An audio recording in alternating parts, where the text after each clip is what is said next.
Itulah sebabnya Al-Quran menyampaikan, wala ta'ud aynaka anhum turidu zinatal hayatid dunya. Jangan biarkan mata kita menjadi liar sehingga berjalan menuju ke tempat yang disenanginya, lalu dia mabuk asmara, lalu berlebihan kata cinta mencintai dunia. Turidu zinatal hayatid dunya. Maka sesuatu yang over, baik overacting maupun overthinking, bahasanya melampaui batas. Dalam bahasa Arab disebut israf. Dampaknya sakit jiwa. Logika dan angka inilah yang menguji hati kita. Hati yang ditanami iman, kadang-kadang iman pun tergerus. Begitu tidak ada sinkronisasi antara rasio dan angka, atau logika dan angka. Begitu hati tidak sanggup dengan imannya, maka jiwanya pun akan kena. Itu bisa terjadi di dalam rumah tangga, bisa terjadi di dalam satu masyarakat yang kemudian membentuk satu komunitas dan lingkungan. Kalau kita ini ya mungkin bisa, kalau berkeluarga bisa dibilang daburing guling, orang mulai kendile guling.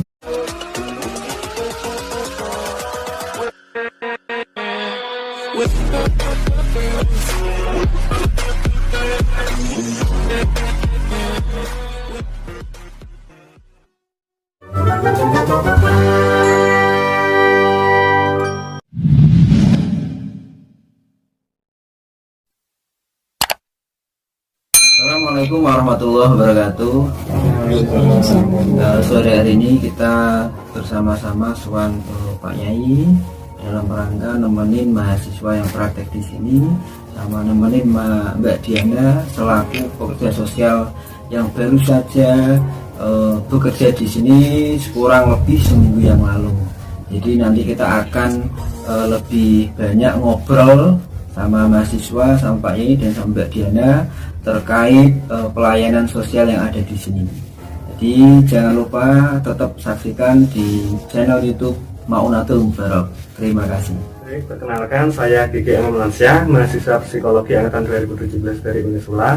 Maksud dari kedatangan saya ke sini minta izin sama Pak Yai untuk magang mengaplikasikan ilmu psikologi saya kepada ODGJ dan juga NAFSA. Nah, alasan saya memilih tempat ini sebagai magang karena dari psikologi klinis akan saya terapkan teori-teori dan juga materi yang telah saya pelajari, kemudian saya aplikasikan dan juga belajar dari konselor-konselor yang ada di tempat ini, seperti itu. Kami magang di Balai Rehabilitas Sosial Maunatul Mubarak. Dari mahasiswa Unisula ada 3, yaitu yang pertama, saya sendiri namanya saya Miftah Rizky dari Fakultas Psikologi Unisula.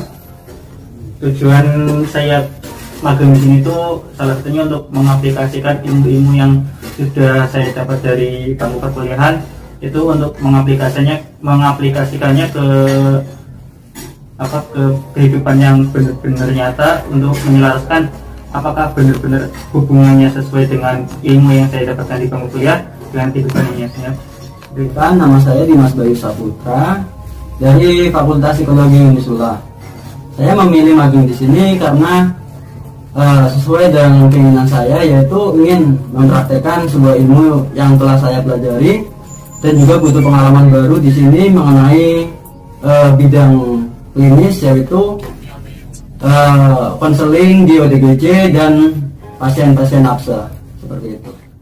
Perkenalkan, nama saya Diana Nur Safitri. Saya di sini bekerja di PRS Maunatul Mubarak. Nah, PRS Maunatul Mubarak ini ada 2 bagian, yaitu NAFSA dan jiwa. Kebetulan saya ditempatkan di bagian NAFSA untuk merehabilitasi mereka yang telah menyalahgunakan narkoba.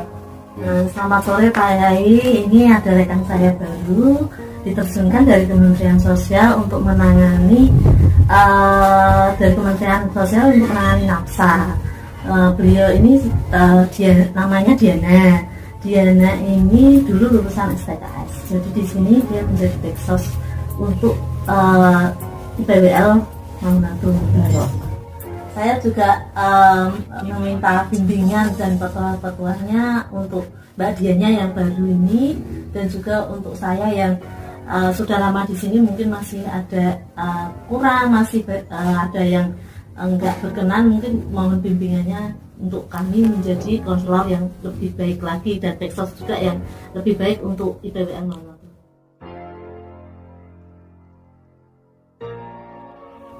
Assalamualaikum warahmatullahi wabarakatuh. Segala puji milik Allah Subhanahu wa Ta'ala yang mengajarkan kita sebagai manusia, karena manusia masih harus belajar sebagai manusia, yang menentukan apakah dia sudah memposisikan dirinya sebagai manusia atau tidak adalah jiwanya. Kalau manusia yang berjiwa tetapi tampak seperti tidak berjiwa, berarti kata lain bisa dibilang makhluk ghairun natik, atau bahasa kasar itu apa kan? Binatang. Itulah sebabnya kalian ada fakultasnya, ada jurusannya, mempelajari tentang jiwa. Sabar, karena jiwa itu selain kuat juga sensitif. Anda pernah pelajari di kampus atas bimbingan Pak Guru atau dosen. Kalian sebagai mahasiswa mencoba untuk datang ke PRS Maunatul Mubarak dengan arahan Pak dosen atau menjadi pilihan Anda sendiri. Rupanya tepat di PRS Maunatul Mubarak terutama adalah tentang orang yang terdampak zat adiksi. Itu permasalahannya adalah permasalahan sugesti. Jadi biasanya kalau orang teradiksi dengan zat-zat yang dilarang atau zat-zat yang haram seperti narkoba maupun psikotropika, pasti arahnya adalah pada saraf manusia. Dan saraf yang berjumlah juta-jutaan, kalau sudah terkena zat yang diharamkan itu, terbukti menghancurkan saraf lewat sugesti itu yang berdampak pada jiwa, bahkan rata-rata menjadi sakit jiwa atau kena penyakit kejiwaan, khususnya adalah anak muda. Itulah sebabnya jiwa sangat labil dan sensitif. Orang yang tahu tentang seberapa kita harus menggunakan, terus caranya bagaimana, seperti kalian praktek di sini mungkin nanti akan tahu, mungkin menilai dari body language, mungkin menilai dari mengapa secara antara normal dan abnormal, baik secara verbal maupun secara etik, baik secara tingkah laku maupun secara ucapan. Tampak seperti biasa melihat sesuatu yang luar biasa. Berarti melihat sesuatu yang luar biasa tampak seperti biasa. Kalau di rumah kita mau saling konektivitas yang normal, hubungan yang normal, baik secara verbal maupun secara tingkah dan perilaku. Kalau di sini kita yang mengajari normal agar mereka terrehabilitasi menjadi normal. Itulah satu rehab, namanya rehab stimulan. Rehab antara jiwa yang normal untuk merangsang dari orang yang tidak normal jiwanya. Bisa berbentuk ATK, bisa berbentuk permainan bersama, bisa berbentuk olahraga bersama. Itu namanya pendekatan biologis.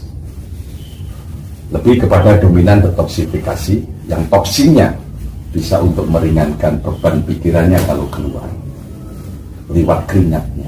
Makanya kayak Kang Faizul, Mbak Tri di sini selalu membantu kami. Ya insya Allah ya ikhlas mendarmakan dirinya, berjuang, berjihad kemanusiaan. Mungkin terasa tidak adil kalau kita manusia melihat manusia yang tidak senasib dengan kita, lalu kemudian kita bertatapan langsung, ketemu langsung, lalu sama sekali jiwa tidak tertarik. Harus ada kerjasama antara hati dan logika, baru menjadi jiwa yang bijaksana.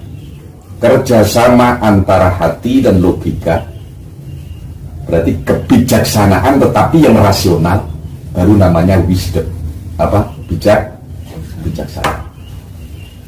Itulah sebabnya kita terus mengadakan seperti ini, musyawarah. Alhamdulillah jenengan mau datang ke sini, termasuk Mbak ini, tambah lagi personel kemanusiaan dari Kementerian Sosial kan, saya ditugaskan di sini. Mudah-mudahan sampean di sini nanti juga akan mendapatkan knowledge tentang psikologi, tentang kejiwaan, akan mendapatkan scientific tentang bagaimana terdekat dengan mereka, lalu mengetahui mereka, lalu kemudian menyimpulkan, lalu jadikan pengetahuan.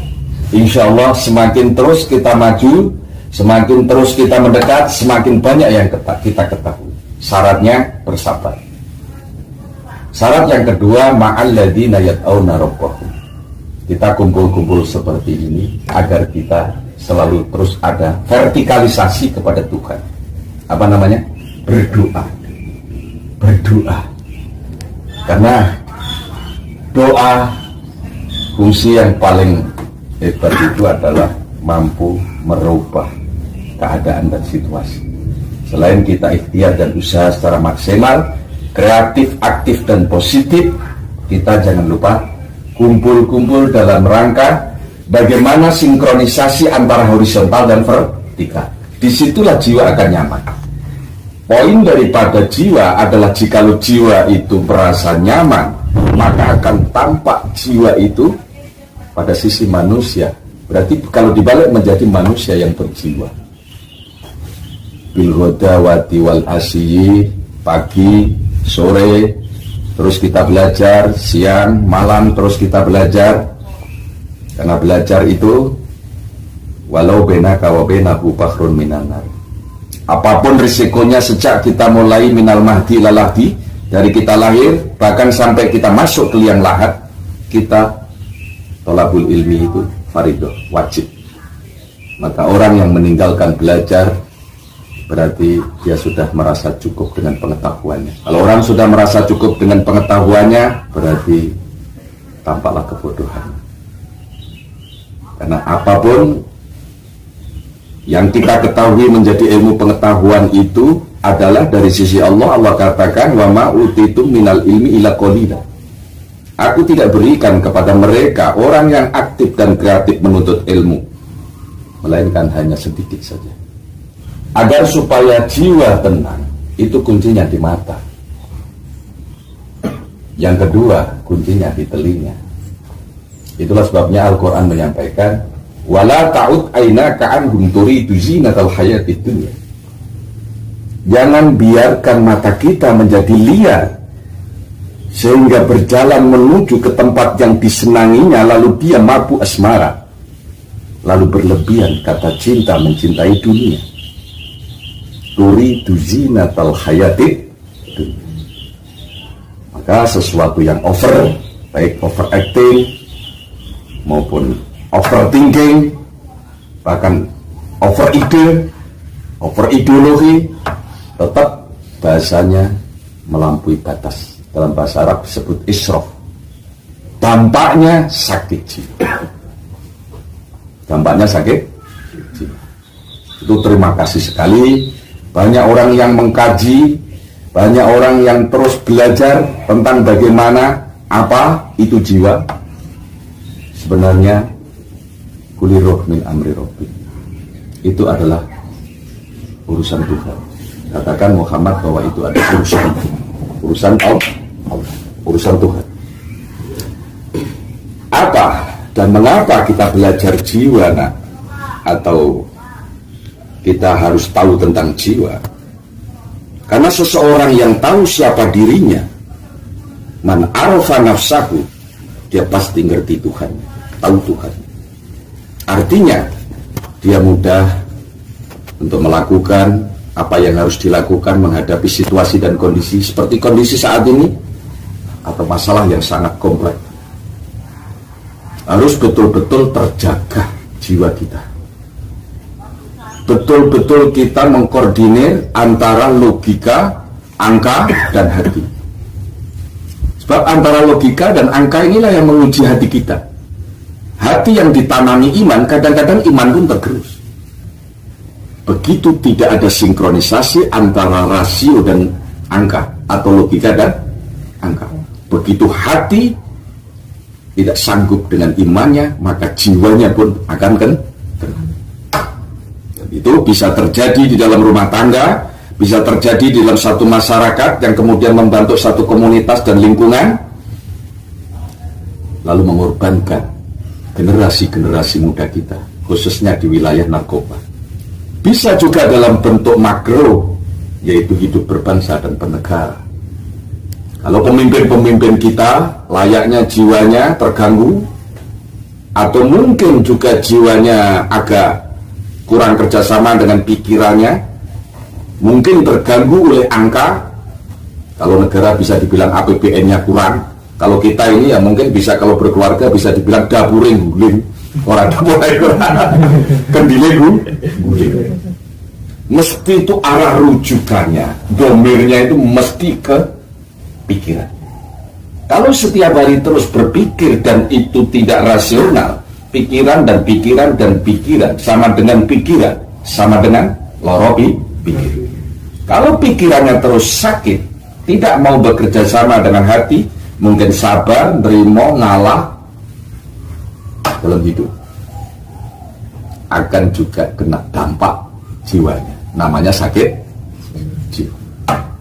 Itulah sebabnya ma'alladzina yatawna rabbahum bil ghadawati wal asyi, terus kalian berdoa, imbangkan dengan ikhtiar dan usaha, kreatif, aktif dan positif. Jangan pernah kalian jauh dari belajar. Pagi, sore, ghadawah wal asyi wal laili wan nahari. Tujuannya turiduna wajha, untuk mencari ridho Allah. Bukan tujuan turidu zinatal hayatid dunya. Bukan tujuan untuk bermaksud mencintai dunia. Kalau kau terus tertarik dengan sangat mencintai dunia, bukan sekedar butuh, tapi mencintai yang sangat over, itu juga kejiwaan. Karena apa? Dia akan meninggalkan tugas-tugas kewajibannya yang harus dilakukan. Dia lupa. Ya, kalau lupa kepada Tuhan, dia akan jadi ateis. Kalau lupa kepada sosial, dia akan menjadi ego. Kalau lupa kepada dirinya, dia akan menjadi sakit. Maka orang-orang yang seperti itu, kita tidak pantas mengikutinya. Lebih baik kau belajar jiwa sebelum kau sakit. Gitu? Wala tutik man alfalna qalbahu. Kau sekali-kali jangan ikuti langkah mereka. Mereka orang yang lupa, bahkan lupa segalanya. Berarti lupa di diri. Akhirnya masuk rehabilitasi PRS Maunatul. Sebaiknya bagaimana, Pak? Andikrina wa taba'ahu hawahu wa kana amruhu furuta. Kau mengingat kepada Tuhan, lalu kau berkeadilan. Kau adil pada diriku sendiri. Kau perlakukan logikamu, kau perlakukan pikiranmu sesuai dan sinkron dengan angka yang kau perjuangkan. Ingin kaya, kerja keras tetapi bijaksana. Ingin pintar, belajar tetapi bijaksana. Ingin kalian cepat, berdoalah, timbangkan, berjalan dengan sinkron. Dan sinkron inilah yang akan menjaga stabilisasi dalam setiap orang meraih cita. Kata Allah, kau jangan jauh andikrina, dari mengingat kami. Karena Allah, innaka ala kulli syai'in, Allah segalanya mau. Mana yang tak mau? Atau orang yang selalu terus mengikuti nafsunya atau keinginannya, bahkan karena sangat mengikutinya, sangat semangat, dia sampai melampaui batasan. Namanya hawa nafsu. Quran dikatakan wattaba'a hawahu, orang yang mengikuti hawa nafsunya, wa kana amruhu furuta, pasti dia akan guncang pikiran, berarti sakit jiwa. Dan dia, jadi poinnya apa? Kalian kesini ini, insya Allah kalian akan tahu apa itu jiwa. Sering aku sampaikan antara nafas, nafsun, dan nafsan. kehidupan, keinginan, dan kepribadian. Itu satu integrasi, satu satuan yang harus berkolaborasi dengan hati, lalu digarisbawahi tanda kutip menjadi jiwa. Kalian nanti akan menjadi tokoh hanya karena Anda tahu jiwa. Kalian akan bijaksana, tokoh yang bijaksana karena Anda tahu jiwa. Dengan jiwa kita akan tahu bagaimana seseorang melakukan sesuatu negatif ataupun positif. Kau akan peka dalam kehidupan ini. Dalam rumah tangga, seorang suami peka terhadap istrinya, atau istri peka terhadap suaminya, karena masing-masing mengetahui tentang jiwa dan karakternya, jiwa dan kehidupannya, jiwa dan sifat-sifatnya. Dan akhirnya yang keluar adalah kaya maaf dan kaya permakluman. Kita sebagai orang lebih suka dimaafi atau sebagai orang yang pandai memaafkan? Kita bercita-cita orang yang kuat, pandai memaafkan dan pandai memaafkan. Kalau pada tataran umum yang bersifat konvensional, manusia ini lebih kepada memilih dimaafi dan dimaklumi, atau memaafi atau memaklumi. Lebih banyak milih minta dimaafi. Apalagi Mbak Tri itu kalau ketemu saya, minta maaf ya Pak Leti. Saya kaya apa? Pasti tak maaf. Ya aku bilang sebelum komentar maaf sudah aku maaf. Makanya kunci daripada untuk masuk pintu jiwa harus kaya kasih dan sayang, cinta dan kasih. Cukuplah kehidupan rahmatan lil alamin. Jadi semuanya akan nyambung. Demikian poin-poin daripada jiwa. Bahwa satu memang harus bersabar, yang kedua harus terus menuntut ilmu, yang ketiga jiwa rupanya adalah bukan lagi kebutuhan tetapi bagian daripada manusia sampai bisa menjadi kemanusiaan, sampai kaya pemaaf, sampai kaya cinta kasih. Itulah tujuan daripada mengapa kita harus tahu jiwa.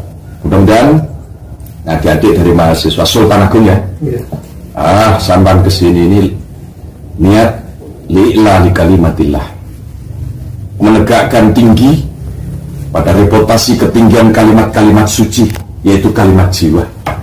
Jiwa itu sebenarnya tidak boleh dihargai, harus dihargai, suci. Maka untuk itu hanya orang yang tahu tentang jiwa yang bisa menghargai jiwanya. Karena yang tahu tentang jiwa pasti dia akan bekerja sama antara logika, angka, dan hati. Lalu muncul perasaan cinta kasih. Hanya itu, semua dilakukan ini demi kebahagiaan hidup bersama. Mudah-mudahan kalian menjadi pemuda yang berguna, yang bermanfaat, khususnya untuk diri kalian, keluarga kalian, masyarakat kalian, syukur untuk bangsa, negara, dan agama. Indonesia tetap menjadi NKRI harga mati, bukan hanya ngomong, ya, harus berburu, dan itu tidak dipaksakan harus banyak, semampunya. Cukup kalian belajar jadi anak muda, jauhi narkoba, itu sudah membantu paham ya nak ya? Terima kasih Mbak E, mudah-mudahan kerasan di sini ya. Di sini juga mereka bagian dari kita dan kita ada bagian dari mereka. Ada yang beda, kalian yang beruntung. Gitu? Mudah-mudahan jangan seperti mereka. Terima kasih. Mohon maaf. Mudah-mudahan pertemuan di senja ini ada manfaatnya. Akhirul kalam wabillahi taufiq wal hidayah. Wassalamualaikum warahmatullahi wabarakatuh. Demikian bincang-bincang sore kita hari ini. Semoga kita mendapatkan banyak sekali ilmu, banyak sekali pengalaman, dan banyak sekali hikmah tentang kejiwaan.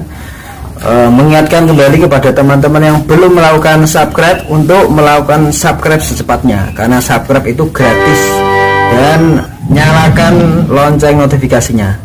Untuk teman-teman jangan lupa tetap like, komen, dan melakukan share. Terima kasih. Assalamualaikum warahmatullahi wabarakatuh. with